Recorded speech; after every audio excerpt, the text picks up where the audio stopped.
Oiê, vamos falar da UEA? Sejam bem-vindos a mais um vídeo, a mais uma explicação. E hoje, para poder te ajudar um pouco mais com como lidar com temas da UEA, eu vou falar para vocês como que vocês podem lidar da melhor forma possível com temas que possuem perguntas de sim e de não. Essa característica de temas que são perguntas de sim e de não, não é uma coisa que é exclusiva da UEA. Como a UEA tem também a mesma banca da VUNESP, é muito comum que a gente tenha temas parecidos com a Unesp, a Santa Casa, e também a gente tem da Unifesp e também da FAMEMA. A gente vai ter que esses temas são bem parecidos. O que você vai perceber é que nos últimos 5 anos do que a gente já teve de temas da UEA, a gente pode perceber que alguns temas já caíram com perguntas como sim e não. Por exemplo, o tema da UEA 2023, o ativismo digital pode mudar positivamente a sociedade brasileira. Ou também, a UEA 2021, censurar imagens de pessoas fora do padrão estético é uma forma adequada de combater o cyberbullying. E por fim, o tema da UEA 2019, a exposição de autores de comportamentos machistas na internet contribui para desestimular tais comportamentos. Então meio que segue,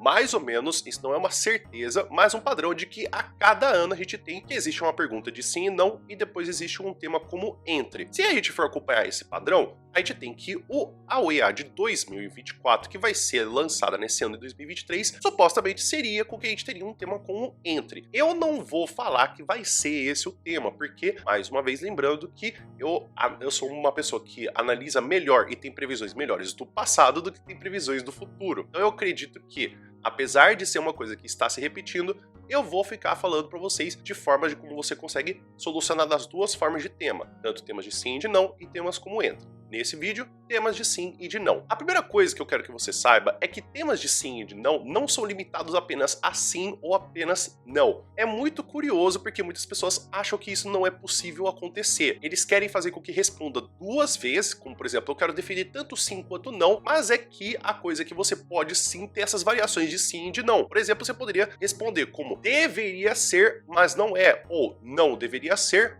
mas é. Então você pode fazer essas variações e explicar por que deveria ser, mas não é, e por que não deveria ser, mas é. São outras formas que você também pode abordar esses tipos de tema. Então a primeira coisa para você saber, inclusive, até mesmo como que você fala se sim, se não, se deveria ser que sim ou deveria ser que não, é olhar os textos motivadores e identificar quais deles estão defendendo o lado de sim e o lado de não. Isso vai ajudar você a saber quais repertórios você já pode utilizar e quais estratégias você consegue já argumentar quando você analisa esses textos motivadores. Lembre-se sempre que os textos motivadores da UEA são seus amigos, eles estão lá para poder te ajudar. Não são para você poder ficar ali te mostrando e falando, ó, você pode olhar para isso aqui, mas você não pode copiar. Muito pelo contrário, a UEA quer que você analise os textos motivadores e que você utilize as ideias também. Esse não parece tão intuitivo, mas pelo que eu vi das últimas redações que tem com notas altas, que são baseadas nesses temas com 5, não, é você relevar com como que você consegue saber qual dos lados é mais fácil de defender. Sim. Por quê? Se a gente dá uma olhada nos últimos temas, a gente percebe que é meio difícil a gente defender o outro lado. Como por exemplo, o ativismo digital pode mudar positivamente a sociedade brasileira. Tema da UEA 2023. Tá, eu entendo que sim, tem como o ativismo digital não mudar positivamente a sociedade brasileira. Mas você precisa concordar comigo que existem mais exemplos de sim do que exemplos de não. Então existem alguns tipos de temas que fica meio difícil você ir contra a maré e querer fazer uma discussão que vai mais levar pelo seu ponto de vista do que é mais fácil de você fazer uma interpretação de texto. Vou fazer mais uma vez. Censurar imagens de pessoas fora do padrão estético é uma forma adequada de combater o cyberbullying? Você responder que sim, que é uma forma adequada, é meio difícil porque como que você consegue encontrar exemplos e argumentação para você responder isso? Não me entenda mal, a UEA mostra repertórios para você ao longo dos textos motivadores para você poder utilizar. Mas quando a gente utiliza os textos motivadores mais o nosso repertório de mundo, fica mais fácil quando tem aquela coisa do senso comum, que é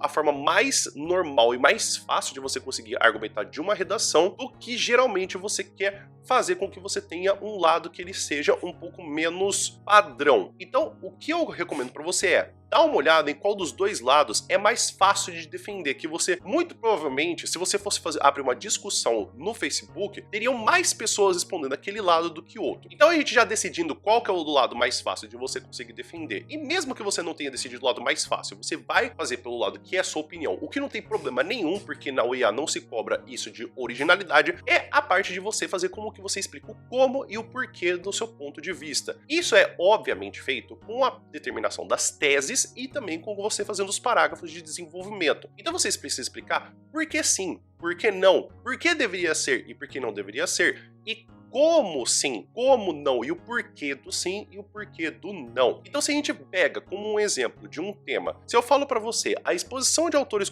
de comportamento machistas na internet contribui para desestimular tais comportamentos, se a gente tem que desestimula. Por que que desestimula? Como que vai desestimular? Você tem que fazer essa construção ser feita ao longo dos parágrafos de desenvolvimento. Mais uma vez, para você poder responder um tema, você não necessariamente precisa colocar na introdução e aí você explica no desenvolvimento. Mas você pode fazer com que os seus parágrafos de desenvolvimento vão mostrando como que isso é feito, por que que isso é feito, para na conclusão você trazer a resposta. Mas a UEA dá muita importância para a parte de você explicar como e de você explicar por quê. Isso está inclusive colocado como critério de correção quando a gente analisa o critério B, que aparece de explicação, de argumentação, mostrando os motivos e o como e o porquê da sua argumentação. E por fim, apesar de eu não achar que seja tão importante você fazer isso na introdução, mas eu recomendo que você faça para deixar sua redação mais organizada, você explicar de novo a sua resposta na introdução e na conclusão. Tudo bem, eu falei para você, na introdução não é